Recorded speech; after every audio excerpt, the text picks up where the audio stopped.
Hello po mga kalods at welcome back po dito sa update natin dito sa ROWXB Pure MPPT. So ang ginawa natin, nilagyan ko po ito ng kilometer para makita natin na ano ba ang tunay na true rated po dito sa ROWXB. Kasi nga sinabi natin doon sa video natin last previous na naka-overrated po ito. So para makita natin ang true rated, pinadaan ko siya dito sa kilometer natin gamit ang DC watt meter.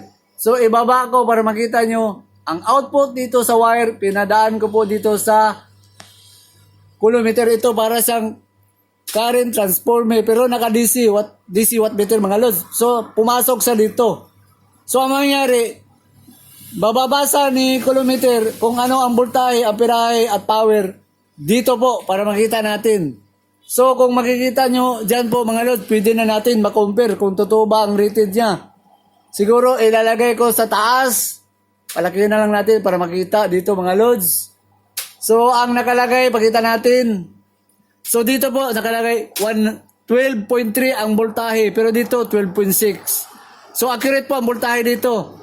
Ang power niya naka 147 pero ang nakalagay lang dito 124. Oh, yan, makita nyo. Tapos ang panahon po dito mga lods, medyo maulap po ngayon kasi may Leon na bagyo na naman pong pararating. So makita nyo 9.8 ampere pero ang nakalagay po dito ay 11.7 amperes. Kasi sabi natin naka-overrated po ito. Tapos ang power na harvest natin is 177 pero dito po nasa 128 watts lang. Mayan makita. O 12.6 ampere pero 9.9 ampere lang. O pa yan. Tapos 12.4 ang voltahe nasa 12.6 pero mas accurate po ang voltahe niya dito mga lods. So isa-isahin ko. Ito yung Elejoy. Ang ginamit natin sa Elejoy, dito ko po inilagay yung Qualpol natin na bago na 200 watts na solar panel. So nakaproduce lang po siya ng 4.5. Makikita ba dyan? Ayan. Tapos ang Elejoy naman dito na 600. Apat na naka 2 series to parallel na 100 watts. Nakaproduce lang siya. Babasahin ko na lang 8.3 mga lods. Yan. Tapos nakagamit lang tayo ng 75 watts. Kasi iba dito sa off-grid na gamit. Iba rin dito sa kabila. Tapos dito naman sa isa natin sa Samdon charge controller naka 9.8.7 o 10 point babago-bago kasi pinakamababa po ang accurate dito. Ang kukunin natin na pinakamababa ay tingnan natin. So pabago-bago siya mga nasa 10.4. Tapos dito sa ROWXB makita naman 10.4 ampere. Oh.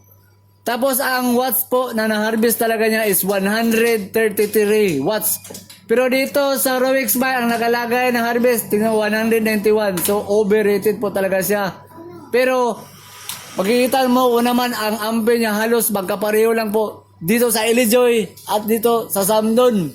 Pagkita muna natin yung orasan. Ano na bang oras dito ngayon? Ay nasa yan, naka 9:40 AM ng umaga mga lods. Tapos i-compare nyo dito sa ROWXB natin na ginagamit natin ngayon mga lods. So nasa 13.5 ampere ang harvest, 100 pabago-bago 171. Dito po sa Samdon charge controller nasa pinakababa po dapat kunin natin 13.8 to 14.1, 13.5. Tapos dito sa kabila sa LG 400 watts natin 12.7. Tapos sa single na 200 lang nasa 7.4 ampere. O yan mga lods. Tapos dito, kung dito ka magbabase, ang ampere nasa 16.4. Pero dito, nasa 13.5. Ang power, 230 ang harvest. Dito sa actual na pure, 174 watts lang mga lods.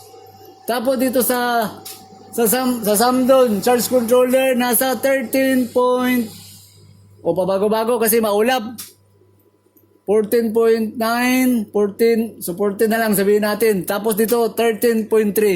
So medyo lumalakas po kasi tumataas na naman po ang sikat ng araw po dito. So ayan po mga lods.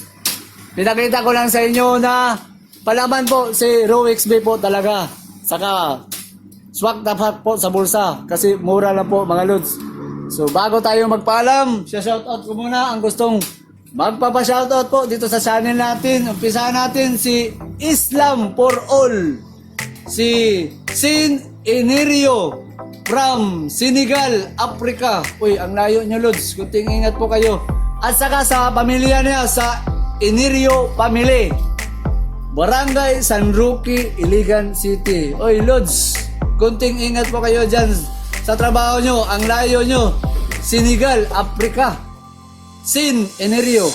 Ito pa si Rafaelito Bayato from Bacolod City. Oy, Lods, maraming salamat, Lods, sa blessing na binigay nyo palagi dito sa channel natin. At saka si Benjamin Mujica from Bacoor City. O yan, mga Lods. So mga Lods, huwag niyong kalimutan pong mag-like, share, at mag-subscribe po sa channel natin para hindi po kayo makalimot.